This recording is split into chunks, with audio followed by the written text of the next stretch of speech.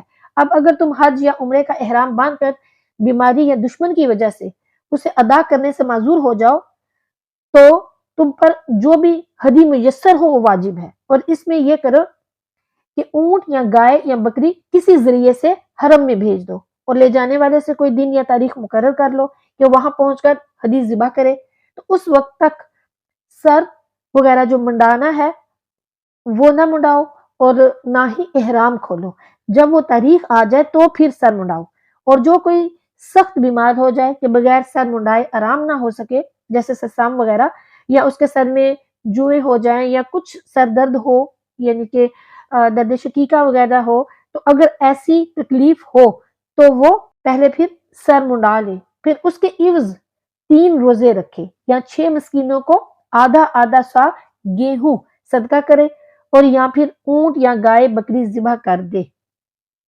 یہ اس کے لیے ہے کہ جو کسی بیماری کی وجہ سے، کسی مشکل کی وجہ سے، کسی تکلیف کی وجہ سے اپنا سر منڈاتا ہے، یعنی اس وقت سے پہلے جو کہ وقت دیا گیا ہے، تو پھر اس کے لیے یہ بتایا گیا ہے کہ اس نے یا تو 3 روزے رکھے گا یا 6 مسکینوں کو آدھا آدھا سوا گیہوں صدقہ دے گا، یا پھر اونٹ گائے بکری وغیرہ وہ ذبح کرے گا۔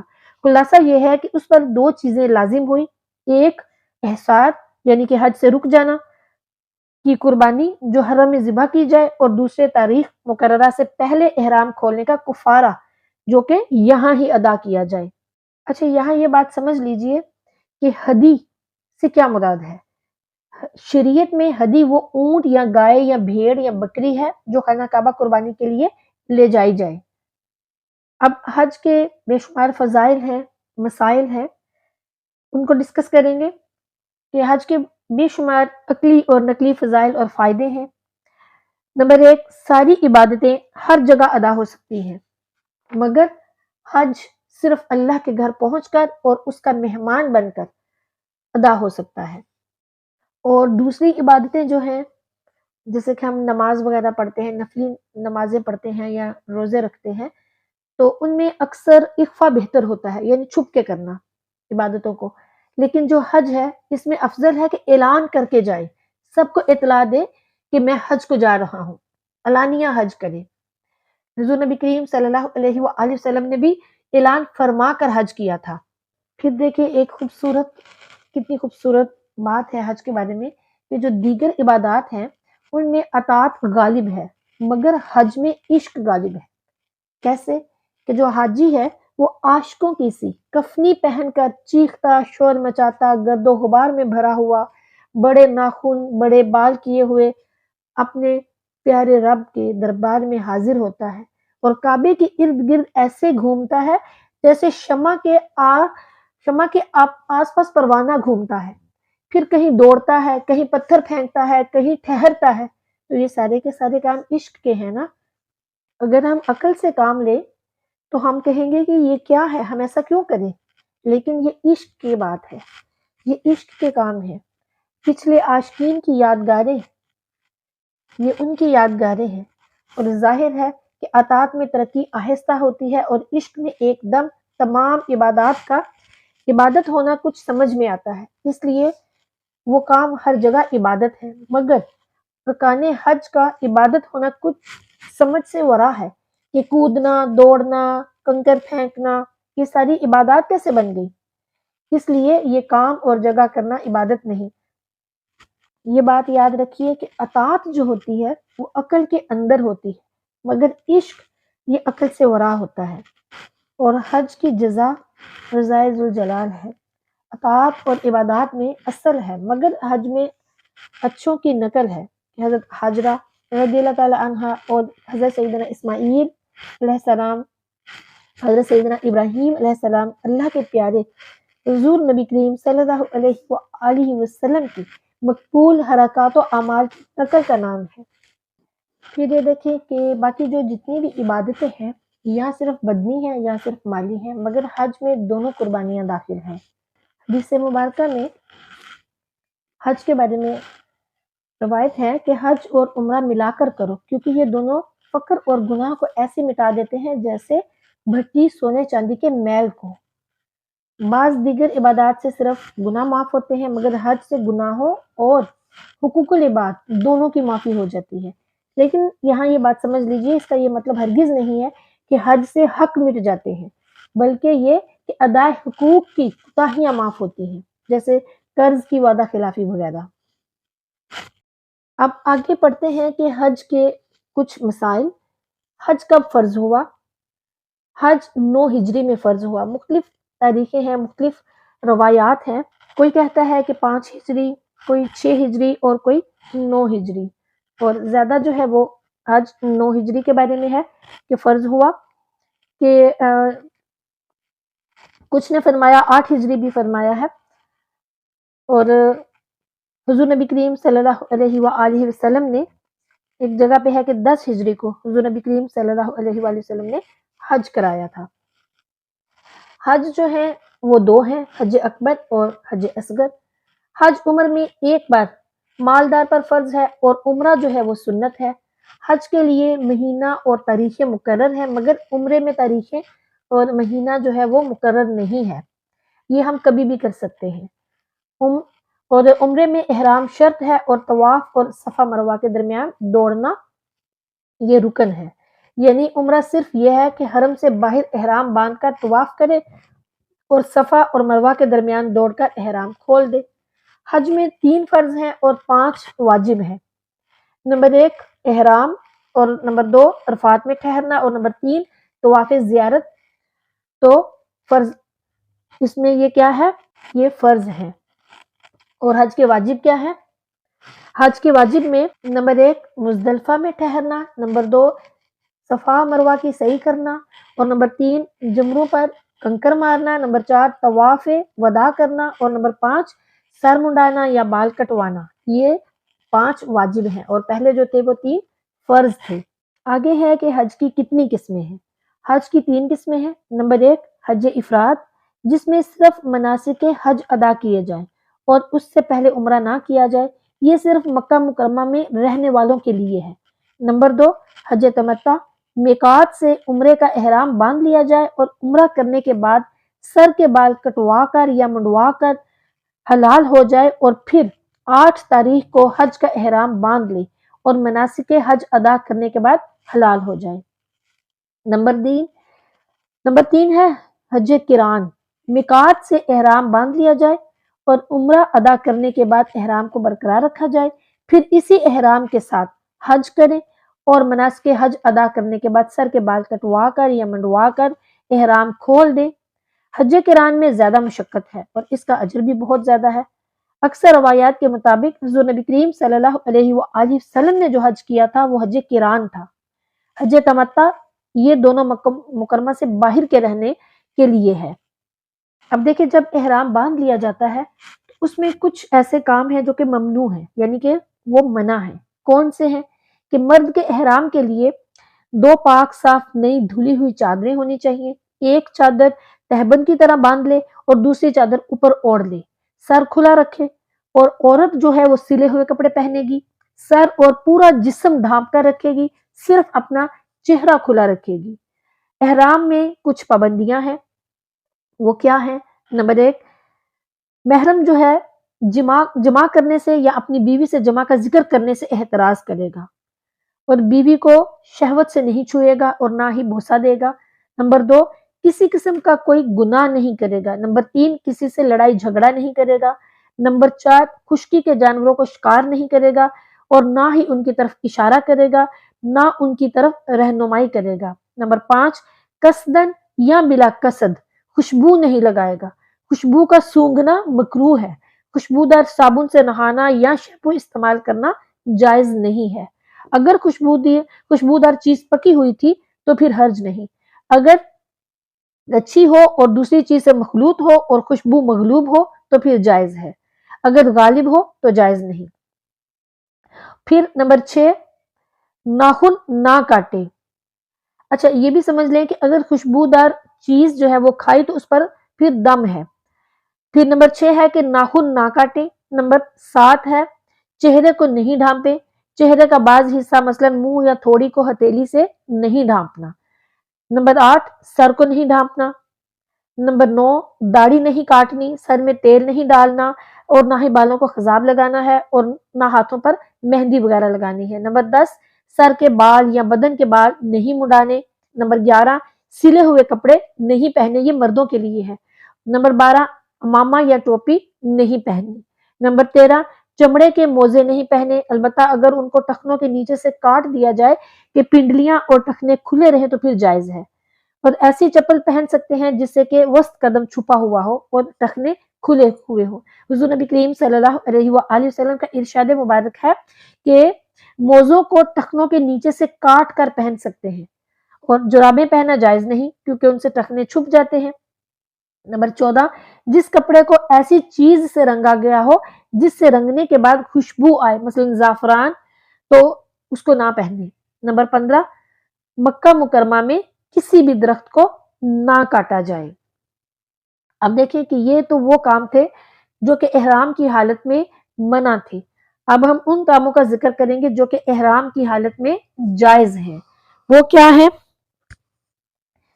کہ احرام کی حالت میں حمام میں داخل ہو سکتے ہیں، کسی مکان اور محمل کے سائے کو حاصل کر سکتے ہیں، مثلا چھتری وغیرہ استعمال کی جا سکتی ہے، لیکن کوئی چیز اس کے چہرے یا سر کو مسا نہ کرے، یعنی اس کو مس نہ کرے۔ اور پیسے رکھنے کے لیے کمر پر ہمیان باندھ سکتے ہیں، احرام کی چادر پر چمڑے کی پٹی باندھ دی جاتی ہے جس میں پیسے وغیرہ رکھنے کے لیے بٹوا وغیرہ ہوتا ہے، تو وہ بھی اسی حکم میں آ جاتا ہے۔ پھر منطقہ کمر باندھنے کی پیٹی بھی باندھ سکتا ہے، بغیر خوشبو کا سرما لگایا جا سکتا ہے، ختنہ کرا سکتا ہے، فسد لگوا سکتا ہے، داڑھ نکلوا سکتے ہیں، ٹوٹی ہوئی ہڈی جڑوا سکتے ہیں، سر یا کمر کو کھجا سکتے ہیں، لیکن اس احتیاط سے کہ بال نہ اکھڑے۔ اگر 3 بال اکھڑ جائیں، یعنی کہ کھجایا اور 3 بال اکھڑ گئے تو پھر 1 مٹھی بام صدقہ کر دے۔ احرام باندھنے سے پہلے غسل کرنا اور بدن پر خوشبو لگانا جائز ہے، خواہ بعد میں خوشبو آتی رہے۔ پھر احرام میں مستحب کام کون سے ہیں؟ جس نے احرام باندھ لیا پھر اس کو چاہیے کہ وہ تلبیہ وہ اس کو کثرت سے پڑھے، یعنی لبیک اللہم لبیک، یہ والی جو تسبیح ہے اس کو کثرت کے ساتھ پڑھے۔ پھر جب نماز پڑھے یا جب کسی بلندی پر چڑھے یا کسی وادی سے اترے یا سواروں سے ملے یا سحری کا وقت ہو تو تلبیہ پڑھے۔ جب مکہ میں داخل ہو تو پہلے مسجد حرام میں باب السلام سے داخل ہو، اور جب کعبے کو دیکھے تو 3 بار تکبیر اور کلمہ طیبہ پڑھے، اور کعبے پر پہلی نظر پڑتے ہی دعا کرے، کیونکہ اس وقت کی دعا مقبول ہوتی ہے، اور یہ دعا بھی کرے کہ اے اللہ ہمارے دلوں میں کعبے کی محبت، اس کی تعظیم اور اس کی ہیبت کو اور زیادہ کر۔ آمین ثم آمین۔ اب دیکھیے کہ عمرہ کرنے کے کیا طریقے ہیں۔ غیر ملکی میقات سے عمرے کا احرام باندھ لیں۔ پاکستان کے رہنے والے ہوائی جہاز سے سفر کرتے ہیں، اس لیے وہ اپنے گھر میں غسل کر کے احرام باندھ لیں اور ایئرپورٹ کے لاؤنج میں 2 رکعت نماز پڑھ کر عمرہ کر لیں۔ اے اللہ میں عمرے کے لیے، یعنی اس کی نیت کر لے کہ میں عمرے کے لیے حاضر ہوں، اس کو میرے لیے آسان کر دے اور میری طرف سے قبول فرما۔ پھر راستے میں بکثرت تلبیہ، یعنی کہ لبیک اللہم لبیک، یہ والی جو تسبیح ہے تلبیہ ہے اس کو پڑھے۔ پھر مکہ مکرمہ جب پہنچے تو وہاں پہنچ کر عمرہ ادا کرے، یعنی بیت اللہ کا 7 مرتبہ طواف کرے۔ اس طواف میں احرام کی اوپر والی چادر کو دائیں بغل کے نیچے سے نکال کر بائیں کندھے کیے اوپر ڈال دے۔ پہلے 3 چکروں میں رمل کرے، کندھے ہلا ہلا کر دوڑتے ہوئے طواف کرے۔ جب بھی حجر اسود کے سامنے سے گزرے تو اگر ممکن ہو تو اس کو بوسہ دے، اور جب رکن یمانی کے پاس سے گزرے تو اس کو بھی چھو کر اس کی تعظیم کرے۔ اس کو بوسہ دینے میں فقہا احناف کے 2 قول ہیں، ایک قول منع کا ہے اور ایک جواز کا، اور اگر اس کی تعظیم نہ کر سکے تو پھر اس کے قائم مقام ہاتھ سے اشارہ کرنا مشروع نہیں ہے۔ حجر اسود کی تعظیم کے ساتھ طواف کو ختم کرے، پھر مقام ابراہیم کے پاس 2 رکعت طواف کے نفل پڑھے، اس کے بعد صحیح کے ساتھ چکر لگائے، صحیح صفا سے شروع کرے اور مروہ پر ختم کرے۔ صفا پر چڑھ کر کعبے کی طرف منہ کر کے پھر اللہ اکبر لا الہ الا اللہ واللہ اکبر وللہ الحمد یہ پڑھے اور حضور نبی کریم صلی اللہ علیہ وآلہ وسلم پر درود دو سلام یعنی کہ صلات پڑھے، پھر دونوں ہاتھ بلند کر کے دعا کرے، پھر مروہ کی طرف روانہ ہو، راستے میں دو سبز نشانوں کے درمیان سے دوڑتا ہوا گزرے، طواف اور سعی کے دوران اس کو جو دعائیں اور اذکار یاد ہوں ان کو خضوع اور خشوع کے ساتھ پڑھتے رہے۔ صفا اور مروہ میں طواف مکمل کرنے کے بعد محرم سر کے بال کٹوا لے یا منڈوا لے، اب اس کا جو عمرہ ہے وہ مکمل ہو گیا اور وہ احرام کی پابندیوں سے آزاد ہو گیا، لیکن پھر بھی کوئی گناہ نہ کرے، فحش باتیں نہ کرے، لڑائی جھگڑے بالکل بھی نہ کرے۔ 8 ذی الحجہ تک حسب استطاعت عمرہ کرتے رہے اور مسجد حرام میں زیادہ سے زیادہ طواف کرتے رہے۔ عمرہ اور طواف میں طواف کی زیادہ فضیلت ہے۔ مسجد حرام میں کم از کم ایک بار قرآن مجید بھی ختم کرنا چاہیے۔ یہ تھا عمرہ کرنے کا طریقہ کہ عمرہ کیسے ادا کیا جائے گا۔ اب دیکھیں کہ یہ تھا مردوں کے عمرہ کرنے کا طریقہ۔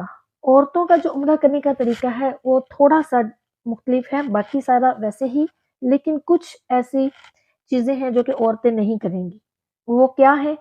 وہ یہ ہے کہ جیسے کہ مرد اور عورتیں بار بار تلبیہ جو ہے لبیک اللہم لبیک یہ پڑھیں گے، لیکن جو مرد ہیں وہ بلند آواز سے تلبیہ کہیں گے، لیکن جو عورتیں ہیں ان کو اپنی آواز کو نیچی کر کے تلبیہ پڑھنی ہے۔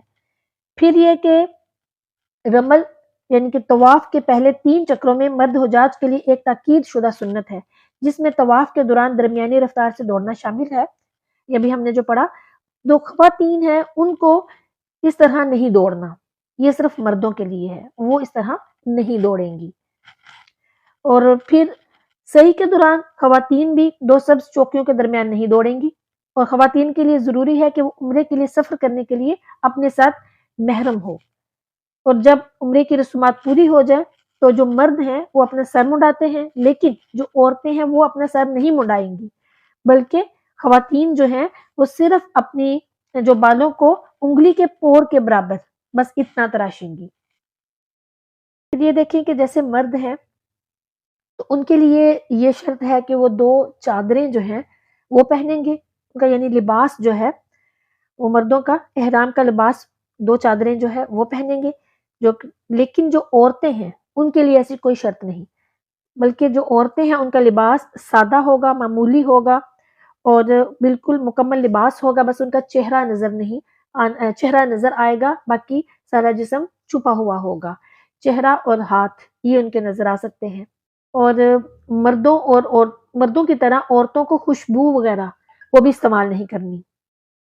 اور یہ بھی بات یاد رکھیں کہ نبی کریم صلی اللہ علیہ وآلہ وسلم نے ان عورتوں پر لعنت فرمائی ہے جو مردوں جیسی شکل بناتی ہیں، اس لیے عورت کے لیے سر منڈانا وغیرہ یہ سب حرام ہے۔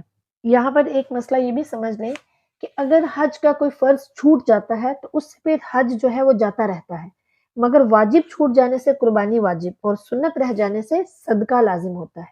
جیسے کہ نماز کا فرض رہ جائے تو نماز فاسد ہو جاتی ہے، واجب رہ جائے تو سجدہ سہو واجب ہوتا ہے، تو سجدہ سہو کرنے سے ہماری نماز درست ہو جاتی ہے، لیکن اگر نماز کا کوئی فرض رہ جاتا ہے تو پھر نماز ہمیں دوبارہ لوٹانی پڑتی ہے۔ اسی طرح حج میں بھی ہے کہ اگر حج کا کوئی فرض چھوٹ جائے گا تو پھر حج جاتا رہے گا، لیکن اگر واجب چھوٹ جائے گا تو پھر قربانی ادا کرنے سے واجب جو ہے وہ پورا ہو جائے گا، اور اگر کوئی سنت رہ جائے گی تو پھر اس سے صدقہ ادا کریں گے تو وہ بھی ادا ہو جائے گا۔ باقی انشاءاللہ ہم آیت کی اگلا حصہ پڑھیں گے اور باقی تفسیر جو ہے اسی حصے میں کریں گے۔ اب دیکھیں اس جو آیت کا یہ حصہ ہے اس کی ایک صوفیانہ تفسیر بھی ہے۔ تو صوفیہ کرام کیا فرماتے ہیں؟ صوفیہ کرام فرماتے ہیں کہ عوام کا حج بیت اللہ کا قصد اور اس کی زیارت ہے، اور جو خاص لوگ ہیں ان کا حج رب البیت کا قصد ہے اور اس کی بارگاہ کی حاضری ہے۔ سبحان اللہ۔ عوام جو ہے وہ میقات پر پہنچ کر دنیاوی لباس اور زینتیں چھوڑ کر لباس احرام پہنتے ہیں، یعنی عام جو لوگ ہیں ہم جیسے گنہگار ان کے بارے میں صوفیہ کرام فرماتے ہیں کہ وہ جب میقات پر پہنچتے ہیں تو پھر دنیا کا جو لباس اور زینتیں ہیں وہ چھوڑ کر احرام پہن لیتے ہیں، لیکن جو خاص لوگ ہوتے ہیں، جو اللہ والے ہوتے ہیں، وہ کیا کرتے ہیں، وہ اول ہی سے اپنے مال اولاد کی محبت کو ترک کر دیتے ہیں، یعنی کہ وہ حج پر بھی وہ ویسے ہوتے ہیں اور حج کے بغیر بھی ویسے ہی ہوتے ہیں، وہ دنیاوی لباس اور جو دنیاوی زینتیں ہوتی ہیں وہ پہلے ہی چھوڑ چکے ہوتے ہیں۔ اور فرماتے ہیں، کتنی خوبصورت بات فرماتے ہیں صوفیہ کرام، کہ جو عام لوگ ہوتے ہیں، عام عوام ہوتی ہے، وہ جانور کی قربانی کرتے ہیں، لیکن جو خاص الخاص لوگ ہوتے ہیں وہ اپنے نفس کی قربانی کرتے ہیں۔ ان خواص میں بھی بعض رب کا حج کرنے جاتے ہیں، جیسے کہ حضرت موسیٰ علیہ السلام، حضرت ابراہیم علیہ السلام، ان کو حج کا اور طور اور شام میں ہوا، یعنی کہ حضرت موسیٰ علیہ السلام کوہ طور پر جاتے تھے، حضرت ابراہیم علیہ السلام جو ہیں وہ شام گئے، مگر جو خاص الخاص اس حج کے بلائے جاتے ہیں، سبحان اللہ، جو خاص الخاص ہیں وہ اسی طرح بلائے جاتے ہیں، سبحان اللہ۔ ایک اور تفسیر ہے، صوفیہ کرام فرماتے ہیں کہ اے توحید ذات کے حاجی اور توحید صفات کے عمرہ کرنے والے، تو یہ حج عمرہ دونوں ہی پورے کر اور تمامی مقامات طے کرتا ہوا اللہ سے اللہ کی طرف، اللہ میں اللہ کے لیے جا۔ اگر کافر نفس امارہ جو ہے تجھے روکے تو اس نفس کی قربانی کعبہ قلب میں بھیج دے، اور جیسی قربانی تجھے آسان ہو وہ کر ڈال، خود نفس کی یا اس کی صفات کی، اور جب تک کہ یہ نفس اپنی قربان گاہ میں نہ پہنچ جائے تب تک تو سر نہ مڈانا، یعنی دل کو غموں سے، جسم کو دنیاوی تعلقات سے اور خیال کو عادات سے خالی نہ کر۔ جب یہ نفس قتل ہو جائے تب یہ سب بال کا وبال دور کر دے، مگر جو کوئی بیمار ہو، یعنی اس کی استعداد کمزور اور جو دل ہے وہ دنیاوی عوارض سے بھرا ہوا ہو، یا اس کے سر میں تکلیف ہو، یعنی کہ برے خیالات کا ہجوم ہو، جس وجہ سے اس راستے کو وہ طے نہ کر سکے اور صفائی قلب پر قناعت کرنا چاہے، اس پر فدیہ لازم ہے کہ جائز مشغلے اختیار کرے، ناجائز کو چھوڑ دے، عبادت اور مخالفت نفس میں مشغول رہے۔ سبحان اللہ۔ اللہ سے دعا ہے کہ وہ ہمیں حج اور عمرے کی سعادت نصیب فرمائے، آمین ثم آمین۔ اور صوفیہ کرام نے جو اتنی خوبصورت بات کی کہ جو عام لوگ ہیں ان کا حج بیت اللہ کا قصد ہے اور اس کی زیارت ہے، اور جو خاص لوگ ہوتے ہیں ان کا حج رب البیت کا قصد ہے، یعنی کہ وہ اپنے رب کی طرف جاتے ہیں۔ اللہ تعالی ہمیں بھی اپنا قرب عطا فرمائے، اپنی رضا میں راضی رہنے والوں میں شامل فرمائے، آمین ثم آمین۔